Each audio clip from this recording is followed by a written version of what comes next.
Welcome back. We know that you are doing amazing things in the community, from winning awards to creating programs to make our community better and more. And that's why you deserve a shout out. You deserve it, yes. First up, here's a shout out to the NWA Center for Sexual Assault for hosting its annual Voices Gala. I want to give a big shout out to the advocates who work tirelessly every day to help those in crisis.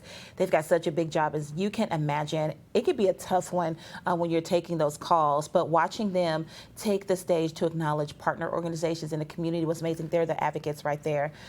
It was really amazing. They have a great staff there at the center, so it's always a great reminder to know like what amazing nonprofits that we have in the community, but also learn about the partnerships that are happening, because a lot of the nonprofits work in tandem because they have to. So in situations like this, if there's a victim or a survivor, maybe they were also in a domestic situation, so they need the help of the women's shelter. So shout out to the NWA Center for Sexual Assault for everything that you're doing to help the victims and survivors, but also celebrate those survivors and giving them a voice. So I love it. It was a great event. Yes, that's good to hear. Of course, then Jacqueline and I emceed the annual Purple Stride Walk over the weekend. This was a great one too. Runners and walkers gathered to support the local Pancreatic Cancer Action Network. NWA served as one of 60 locations across the country, raising funds toward research, patient services, and advocacy to end pancreatic cancer. We haven't had the chance to chat with one of 9 survivors in attendance. I'm here. I've survived a year, and I'm loving it. Be very hopeful. Be thankful that the journey will be very long, that the journey will be filled with love, and that there is hope. There's light at the end of the tunnel. Yeah, it's encouraging to hear light at the end of the tunnel. The local PanCan organization has a goal to raise $150,000, and we're going to keep you posted on the final number raised through this event. Yes, always a great event. There were so many people out there, so many people that are loved and supported, and so that was great to see on Saturday. Yeah.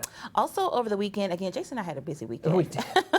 There was an event celebrating the many cultures that call Bentonville home. Bentonville Together, Jason, I know you were there. Yeah. This event created by Mayor Stephanie Orman and the Diversity, Equity, and Inclusion Task Force.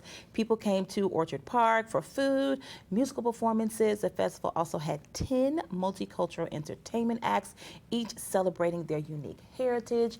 I know last year it was on the square. Yes. So of course, the bigger the event, the bigger the space that's needed, and so Orchard Park is the perfect spot for that. It was great to be out there. It was wonderful and beautiful to see all these international organizations performing on stage together. Really great event. So shout out to the team. And right there, you're seeing the T-shirt that actually won the T-shirt contest. So if you remember Tacoma, he got up and announced the T-shirt winners. There were 2 students from Old High Middle School there in Bentonville, and they got to come up on stage for a moment. Purchase of those T-shirts goes back into the event to make sure that it happens and sustainable in years to come. So it's Where's great. our T-shirt? Did you get us one? I did not. But Tacoma will bring us one. We should get him back on. Okay. Present us with a T-shirt. On Saturday, too, I want to give a shout out to the Baby Ball for Compassion House. I was out there. We had Jennifer and Lara on the show telling us about the event, which provides funding to give pregnant teens a safe place to live. And at the event, they made a huge announcement. That announcement was that they are expanding to a second home. It's being called Renee's House. The organization was able to raise over $50,000 at this event, and they are well on their way to reaching their funding goal for 2023. Congratulations, that's awesome. Yeah,